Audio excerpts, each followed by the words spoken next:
Hello everyone, welcome back to my channel small learning point. एक बार फिर से आप सभी का अपने चैनल स्मॉल लर्निंग पॉइंट में स्वागत है। आपका टॉपिक है महाजनपद।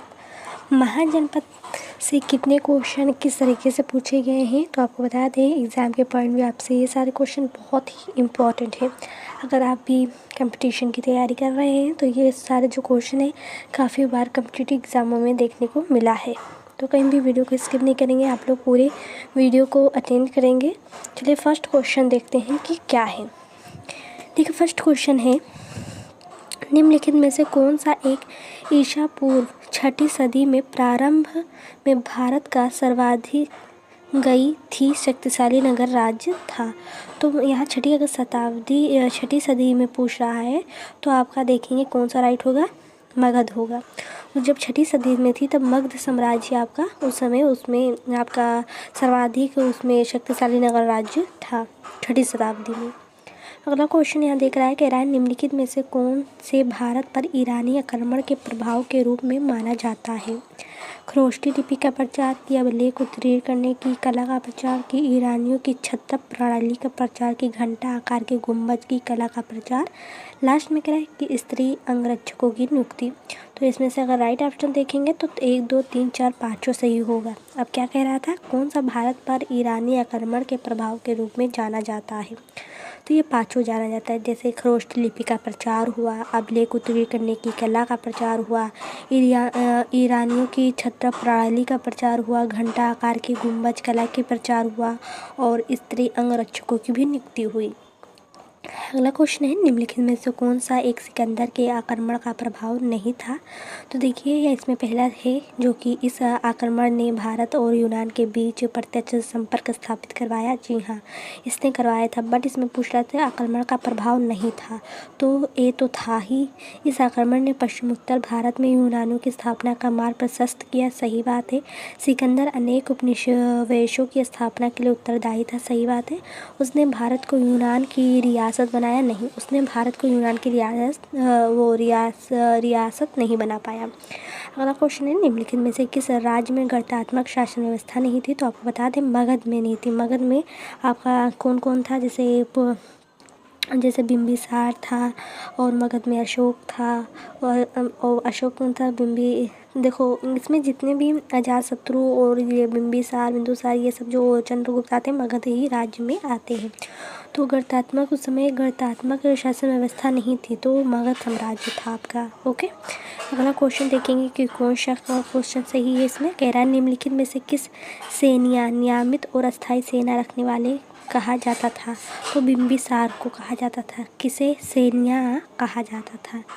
ठीक है, तो सैन्या जो थी वो आपकी बिंबिसार को कहा जाता था, मतलब नियमित और अस्थायी सेना रखने वाले को सैन्या कहा जाता था। तो बिंबिसार जो था वो सैन्या रखता था, जिसे सैन्या कहा जाता था। अब बिंबिसार आपका मगध साम्राज्य का वंश था और इसने हर्यक वंश की स्थापना बिंबिसार ने की थी। ओके, नेक्स्ट क्वेश्चन देखेंगे। नेक्स्ट क्वेश्चन है, निम्नलिखित में से किसे उग्रसेन भयानक सेना का स्वामी कहा जाता है। तो आपको पता होगा कि उग्रसेन भयानक सेना के स्वामी किसे कहा जाता है, महापदानंद को कहा जाता है। किसे, उग्रसेन किसे कहा जाता है, जिसे भयानक सेना के स्वामी जिसका अर्थ होता है, तो किसे उग्रसेन कहा जाता है, भयानक सेना का स्वामी तो महापदानंद को कहा जाता है। ये option is the right option हो जाएगा। तो एक बार फिर से रिवाइज करा देते हैं, उग्रसेन भयानक सेना का स्वामी महापदानंद को कहा जाता है। नेक्स्ट क्वेश्चन है, डेरियस जिसे दारय बाहो कहते हैं 516 BC में सिंधु के तटवर्ती भूभाग को जीतकर उसे ईरान का 20वां क्षत्रपी प्रांत बनाया। उसने कितना राजस्व प्राप्त होता था। तो यहाँ 360 टैलेंट होता था। कितना, 360 टैलेंट। अगला क्वेश्चन है, निम्नलिखित में से कौन सिकंदर के साथ भारत आने वाला इतिहासकार नहीं था। तो जी हाँ, निर्याकस नहीं था और निर्याकस तो था ही, इनास्क्रीटस भी था और स्ट्रोबुलस भी था, हेरोडोटस नहीं था। तो यहाँ तक सिकंदर के साथ भारत आने वाला इतिहासकार नहीं था, तो वो हेरोडोटस था। बाकी निर्याकस, इनास्क्रीटस और स्ट्रोबुलस ये सब उसके साथ आए थे, बट हेरोडोटस नहीं आया था। महाजनपद काल में श्रेणियों के संचालक को क्या कहा जाता था, श्रेष्ठिन कहा जाता है। महाजनपद काल के जो श्रेणियों के संचालक होते थे उन्हें श्रेष्ठिन कहा जाता था। अगला क्वेश्चन है, गृहपति का अर्थ धनी किसान होता है। क्या होता है? गृहपति का अर्थ धनी किसान होता है। देखिए, धनी व्यापारी नहीं होगा, धनी व्यापारी नहीं होगा, बट गृहपति अर्थ है धनी किसान। अगला क्वेश्चन है यहाँ, अगला क्वेश्चन है सूची फर्स्ट एंड सूची सेकेंड को आपको मैच करना। अष्टकुलक, महामात्र, बलिसाधक और शैल्विक, जिसे शुल्काध्यक्ष कहते हैं, आपको मैचिंग करना है। तो परामर्शदायी संस्था, उच्च कोटि के अधिकारी, किसानों से कर वसूलने वाला अधिकारी, शिल्पों व व्यापारियों से शुल्क या चुंगी वसूलने वाला अधिकारी। तो यहाँ जो होगा, जैसे अष्टकुलक किसे कहा जाता था? परामर्शदायी संस्था को कहा जाता। महामात्र किसे कहा जाता था? उच्च कोटि के अधिकारी को कहा जाता था। और बलिसाधक क्या था? तो बलिसाधक आपका 3 वाले से मैचिंग होगा, जिसे किसानों से कर वसूलने वाला अधिकारी कहा जाता था। ठीक है, अब यहाँ लास्ट बच रहा है शैल्किक या शुल्काध्यक्ष, जिसे शिल्पी व व्यापारियों से शुल्क या चुंगी वसूलने वाला अधिकार होता था, उसे शैल्विक या शुल्काध्यक्ष कहा जाता था। मैचिंग हो गया यहाँ। अगला क्वेश्चन है, मगध के किस प्रारंभिक शासन ने राज्यारोहण के लिए अपने पिता की हत्या की एवं इसी कारणवश अपने पुत्र द्वारा मारा गया? तो वो कौन था आपका? बिंबिसार नहीं, अजातशत्रु जो था। मगध के किस प्रारंभिक शासन ने राज्यारोहण के लिए अपने पिता की हत्या की? देखिए, अजातशत्रु ने भी अपने पिता की हत्या की थी बिंबिसार की, बट यहाँ प्रश्न है कि मगध के किस प्रारंभिक शासक ने राज्यारोहण के लिए अपने पिता की हत्या की एवं इसी कारणवश अपने पुत्र द्वारा मारा गया? तो अजातशत्रु था। ठीक है, अजातशत्रु था। प्रश्न को समझें। प्रश्न में पूछा था, मगध के किस प्रारंभिक शासक ने राज्यारोहण के लिए अपने पिता की हत्या की एवं कारणवश अपने पुत्र द्वारा मारा गया? तो अजातशत्रु था, जिसने अपने पिता को मारा था। यही पूछ रहा है किसने, कौन सा शासक है जिसने राज्यारोहण के लिए पिता की हत्या कर दी थी? तो वो अजातशत्रु था। अब उसके पिता की क्या नाम थी, ये भी आप लोग को बता देते हैं। उसके पिता का नाम ये देखिए बिंबिसार था। उसके पिता का नाम बिंबिसार था। अजातशत्रु उसका पुत्र था बिंबिसार का, और इसने ही अपने पिता की हत्या की थी। अजातशत्रु ने किसके लिए? राज्यारोहण के लिए किया था। ओके, अगला क्वेश्चन है, विश्व का पहला गणतंत्र वैशाली में किसके द्वारा स्थापित किया गया? तो देखिए, विश्व का पहला गणतंत्र वैशाली में किसके द्वारा स्थापित किया गया था? तो आपको दे दे, मोर नहीं, नंद नहीं, गुप्त नहीं, लिच्छवी के द्वारा।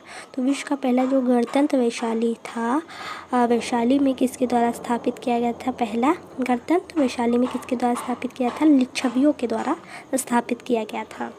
इसी तरीके से क्वेश्चन, ये सारे क्वेश्चन एग्जाम में पूछे गए हैं। बच्चे तो सोचते हैं मैंने बहुत पढ़ा, बट ऐसे क्वेश्चन रहते हैं जो कि उनके दिमाग से परे होते हैं। फर्स्ट क्वेश्चन और सेकेंड मैचिंग को आपको मैचिंग करना है। जिस महाजनपद का नाम दिया है उसकी राजधानी दी गई है। अब जिस महाजनपद का जो सा राजधानी होगा उसको आपको मैचिंग करना है।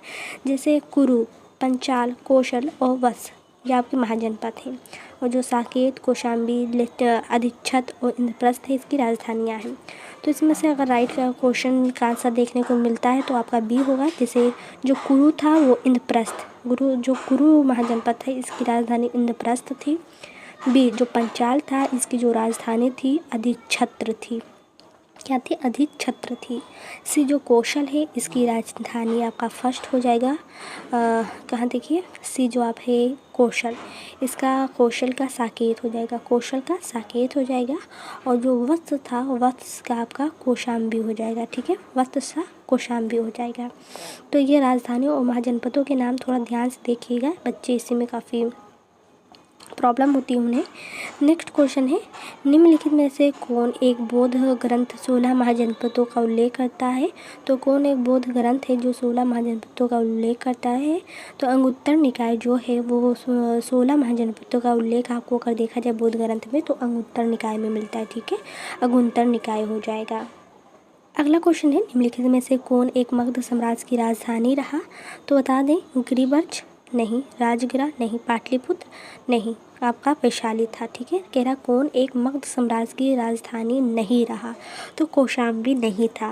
अगर आपसे पूछे मगध साम्राज्य की राजधानी कौन कौन सी थी, तो आपका पहले गिरिवर्ज था, फिर राजगिरा था, फिर वैशाली था, फिर पाटलिपुत्र था। 4 उसकी राजधानियाँ मगध की थी।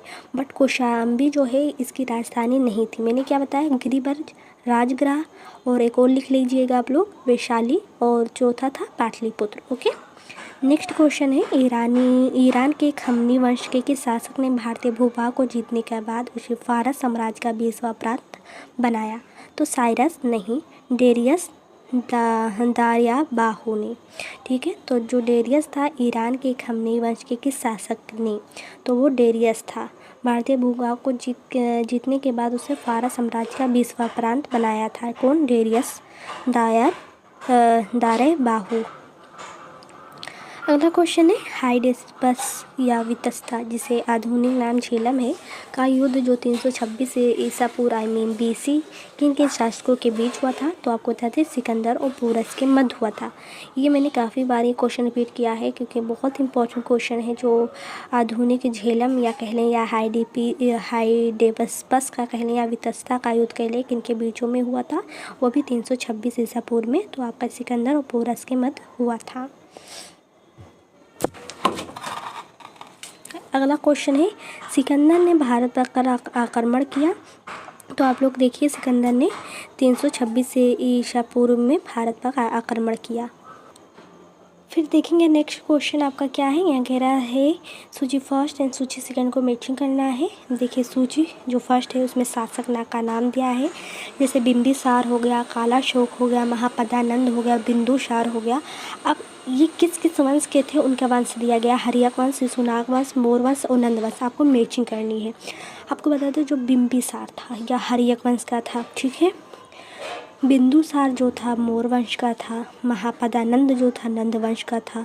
तो इसमें से जो राइट ऑप्शन हो जाएगा वो आपका हो जाएगा बी, जैसा बिंबिसार। तो देखिए, बिंबिसार जो है आपका यहाँ ए हर्यक वंश हो गया, कालाशोक जो है आपका शिशुनाग वंश का हो गया, महापदानंद जो है वो नंद वंश 4 के साथ मैचिंग हो जाएगा, और बिंदुसार जो है मोर वंश। बिंदुसार कौन था बताइए?